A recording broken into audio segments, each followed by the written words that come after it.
There's over $1 trillion of waste in supply chains today. The net zero carbon emission is something that corporates are taking very seriously. To meet these objectives, they're going to have to take into consideration CO2. Hey, and welcome back to Net Zero Carbon. I'm Tyler Cole, your host, and this is the show at FreightWaves where we deep dive on decarbonization with a special lens on freight, fuels, and energy. And if you've been paying attention for the last few months, we've had a lot of conversations around electrification, fleet electrification, charging infrastructure, and the policy mechanisms that's going to bring that about.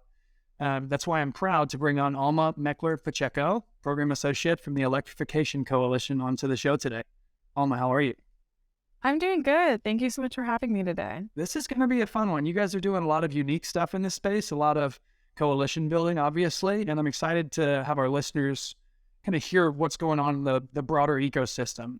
So why don't we start with a background on you, your role, and who is the Electrification Coalition? Yeah, definitely. Yeah, so I'm currently working at the Electrification Coalition, or the EC as we call it. But prior to this, I was finishing up my undergrad, so I recently finished that last year at UC Davis out in California. But a little more about the Electrification Coalition. It's a nonprofit, nonpartisan organization that works to accelerate the adoption of electric vehicles in the U.S. So we're doing this both through advocacy, in which we support positive EV policies at the state and federal level, and then also through our implementation program. So we work with different stakeholders such as cities, schools, private and public fleets to support their deployment of electric vehicles and the supporting charging infrastructure. There are a lot of different benefits that can be achieved through electric transportation, but at the EC, we're really passionate about this because we want to reduce the nation's dependency on oil. The transportation sector accounts for a really large portion of the U.S.'s oil demand. And given that oil is a global commodity, that can pose significant economic and national security risks. So that's really our motivation for accelerating electric transportation in the U.S. And then I specifically work on one of our implementation programs at the EC, which is the Electric Freight Project. And so we do a variety of different initiatives within the Electric Freight program, but we're primarily focused on just adopting and accelerating medium and heavy duty electric vehicles that specifically move goods. So we're looking at commercial vehicle electrification. And so a lot of that is done through pilot project work where we partner with different fleets, but then also through this coalition building, as you were mentioning. And so I'm excited to dive more into that and talk about some of those initiatives as well. Absolutely. I want to hear more about that work. I'm going to try to get the acronyms correctly because we got the EC at the umbrella. The EFC is the Electric Freight Consortium. I'll try my best to keep those straight. Before we get there, though, take me a little bit more on your background, because I know UC Davis is a famous school for freight decarbonization. There's a lot of thought leadership that comes out of that group and the academics there. Were you in that program? Did you always think you would fall into freight electrification, or how did that kind of merge together? No, definitely. Yeah. So I studied environmental science and management in my undergrad, which was very broad and kind of hard to figure out what I was most interested in. But I did undergraduate research in an electric vehicles research center at UC Davis. So they do have a really big Institute of Transportational Studies there. And it just worked out that I started working more so on the light duty sector of electric vehicles. And so doing a lot of consumer awareness and engagement with the light duty sector. And then with this position at the Electrification Coalition, I was really excited to work more on the heavy duty side of things, just because they aren't as far along as the light duty sector. So it's been really interesting to be in a much more innovative and exciting space. But it was definitely primarily my background was more so in the research side of things. So it's been really exciting now to work more closely with implementing a lot of the information that you can get for research, but seeing then these pilot projects and actually implementing those findings. Yeah, it's early days for sure compared to light duty. You make a good point there. What about the EC can you tell us as far as its makeup? So is this a member-led organization? You said it's a nonprofit, nonpartisan. Is there state funding, or how do you guys fund and think about the initiatives you guys run? Yeah, definitely. So it is primarily grant funded. We have a couple different funders as well in terms of companies that are supporting the Electrification Coalition. But then particularly with our electric freight program and the Electric Freight Consortium, sorry, yes, there's lots of acronyms today. But that is all grant funded. So it's definitely members are able to join with no charge to be a part of it. And so we're really grateful to have grants that fund our work in terms of electrification. And then in terms of membership, it really does span kind of across the entire freight industry. So we have, EVSC providers, charging infrastructure providers, OEMs, so vehicle manufacturers as well, and then, of course, shippers and carriers and fleets involved. And so we do collaborate a lot with the private sector in this consortium, and a lot of that would I say is a little more specific to the electric freight program, because across the EC as a whole, we do partner with different stakeholders, like I was mentioning before. So cities and schools, all those different key stakeholders who are wanting to adopt electric vehicles. Really exciting, and probably complementary to a lot of work going on in other places, whether it's clean cities or things like that. I want to pivot kind of intentionally into the freight piece and what you're working on and understand, how did that consortium come about out of the EC more broadly? Maybe, I don't know if you could talk about who the members are, but if you can share a little bit about just the pilot and the launch of the EFC, and then we'll go from there. Yeah, definitely. Yeah, so I guess at kind of a high level, the Electric Freight Consortium is really a forum for collaboration between the EC and then our private sector partners who really do span the entire freight industry. But this work and the idea for the consortium really grew out of the previous pilot project work that the EC was involved in. So in 2020, the EC launched the Freight and Goods Delivery Electrification Project, where we partnered with a few corporate fleets, so just working with different shippers on their pilot projects. And the EC was providing different technical and strategic support for these early pilot projects. And it was really through these conversations with our shippers and our corporate fleet partners that we realized there was a need for a greater forum for collaboration to address a lot of these common challenges that fleets were experiencing when they went to electrify their commercial vehicles. And so we worked really closely with our corporate fleet partners to strategize and conceptualize what this consortium could look like. And then it was in September 2022, so last September, that we officially launched the EFC. And since then, it's grown to about 35 members. We have, it was really this January when we started doing more of the meetings and really getting the ball rolling on that initiative. So it's been really exciting to see it take shape, given that it did start just kind of in early days. And as an idea we talked about with our fleet partners to just create a space for them to discuss a lot of their key challenges and then ultimately identify solutions that would help accelerate, market growth in terms of commercial vehicle electrification. Nice. So when you say pilot project, is there actual, infrastructure and EVs on the road delivering freight goods that are part of the efforts of this group, or is the pilot project more specific to gather the consortia and pool resources for best practices, policy, advocacy, sharing it, common issues? Is it one or both of those? Yeah, definitely. So some of that initial pilot project work that we talked about in 2020 was definitely more so with strategizing, so helping companies identify best places for where they could even consider electrifying in terms of if they have a national footprint. So supporting them in finding their funding opportunities and just key areas that might be good locations to at least start considering electrification.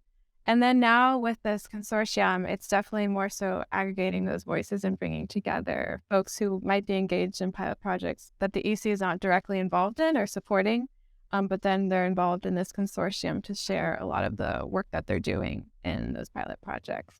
And so it's a little tricky too, because some of them we aren't officially allowed to talk about publicly to some of the pilots and the companies we've worked with, but it was definitely in the initial days more so on the planning and preparing for electrification efforts too.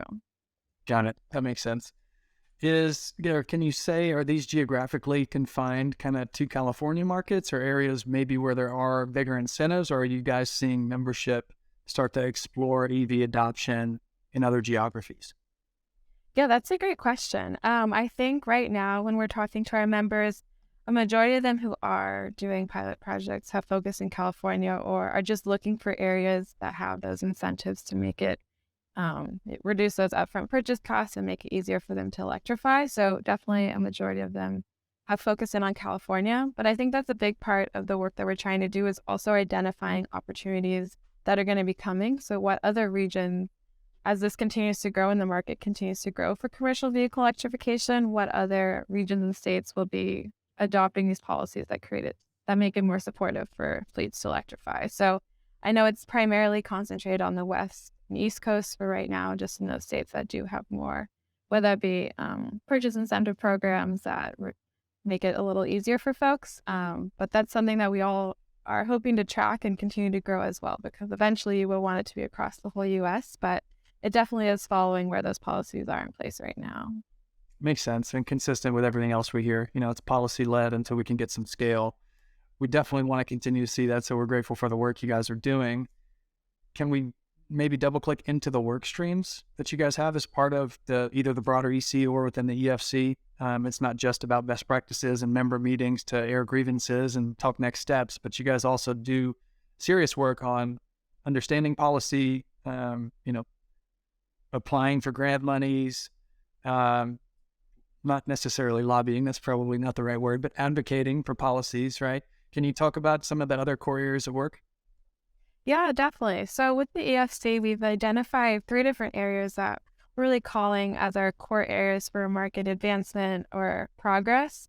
And so we've selected electric utility engagement, technology development, and then policy advocacy and development. And so it was really through our conversations with our members when they initially joined the consortium. We did an initial kind of survey interview with them to better understand the work that they're doing, but then also understand what are the main challenges they're experiencing as they look to electrify. And so it's really in these 3 different categories that we experienced folks commonly talking about these and wanted to dive a little deeper into these discussions. So those 3 topics are the focus of our monthly working group meetings. And we have about an hour-long meeting where we dive into key topics within, let's say, electric utilities engagement. And ultimately, the goal is to really hear from our members who have already experienced and are working on electrification projects, and then those who are still kind of in the earlier phases of that, and aggregate those voices and concerns to create different educational materials, both for our consortium members, but then the broader freight community as well, and then other external stakeholders as well. So electric utilities aren't directly involved in the consortium, but we are planning to create a briefing based on feedback from our members to, provide recommendations for utilities on how they can be more supportive of commercial vehicle electrification and what policies and programs do we recommend that they adopt. And similarly with policymakers, they aren't directly involved, but we are hoping to then encourage for more supportive policies at the state and federal level that then can move the needle in that regard to commercial vehicle electrification. Excellent. Thank you for the breakdown. What's the biggest hurdle right now that members see, if you can share?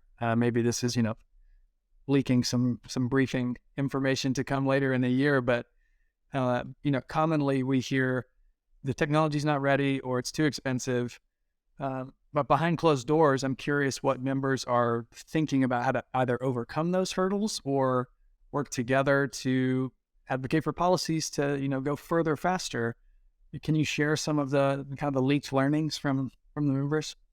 No, definitely. Yeah. I think one thing that's been exciting more in these conversations that we've been talking about with our members is particularly in the policy development and advocacy space. So through that working group, we are working on developing different policy priorities that we identified as key areas that need to be accomplished to ultimately accelerate electric freight transportation. And so one of the policy priorities and a big challenge that fleets are still talking about is that higher upfront purchase costs of electric vehicles and the charging infrastructure as well, which continues to be a barrier for fleets who are wanting to electrify.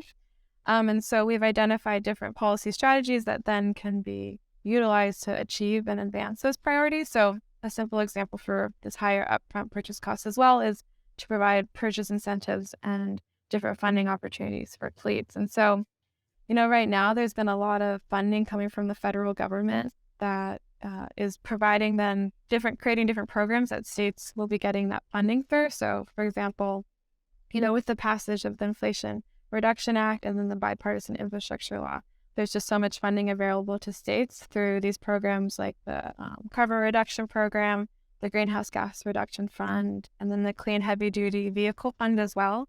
And so those are providing funding to states, and we really want to then encourage the states to utilize that funding to create programs and even purchase incentives that would be available for commercial vehicles.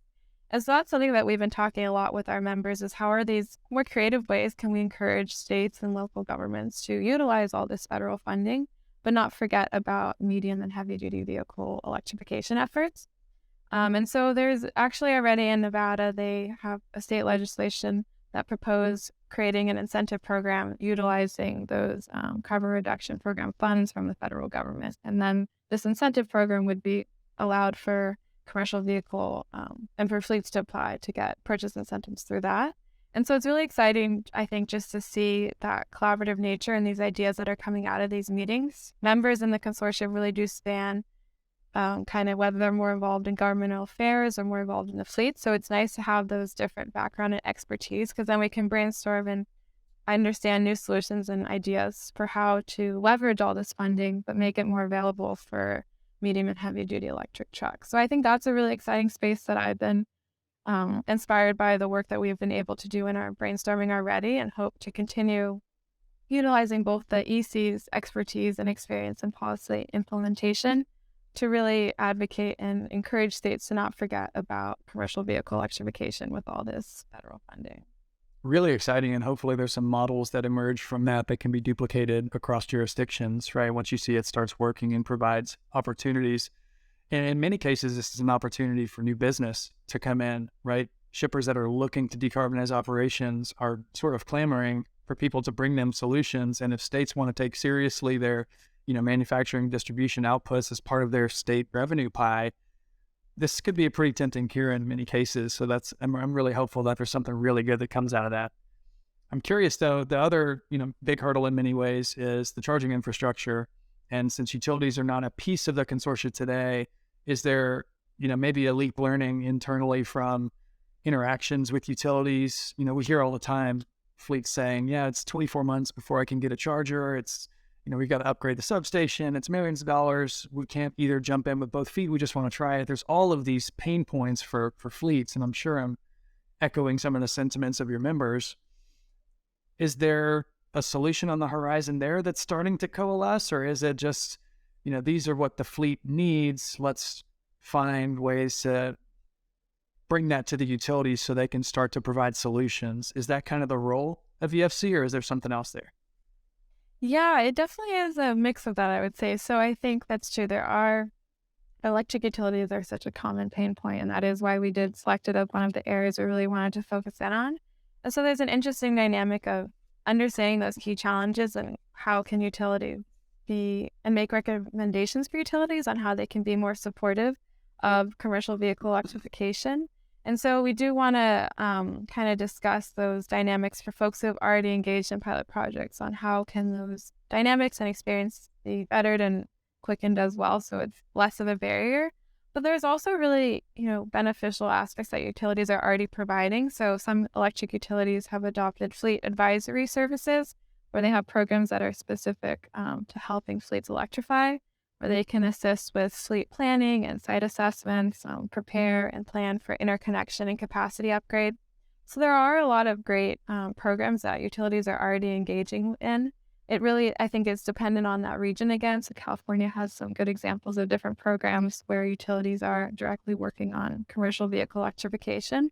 And so I think it's great that we have those examples of programs already in place where we can hear from folks who have already engaged in those fleet advisory services and understand how those programs could be made better as well to be even more supportive, but then also encourage utilities potentially who aren't as far along and in different states outside of California where this is still not something that I think they're actively working in. And that's what has been nice with this electric utility working group is we are hoping to bring in utilities as guest speakers from just really throughout the U.S. as well, so they can hear more directly from the consortium and from these members who are involved in freight electrification and better understand that landscape as well, because I think they are interested in kind of forecasting and understanding what's coming down the line towards them. And so ultimately through the consortium too, we do want to create briefings and recommendations for electric utilities who might not be as far along as those in California or who already have these programs in place. And so we do think that will be a great way to learn from those who are already doing the work, but then encourage other utilities who might not be as far along. Yeah, another super important work and encouraging because, again, for utilities thinking about this is additional revenue coming in, new demand coming on So it's important for them to start to get on the train and figure out how to get ahead of it. And I'm sure with what you're doing and other, NGOs and policymakers, they're trying to all solve the same problem, right? Help me get out ahead of this. And the chicken and egg is starting to be solved with policies like we're seeing in California. We'll see how that expands across the country.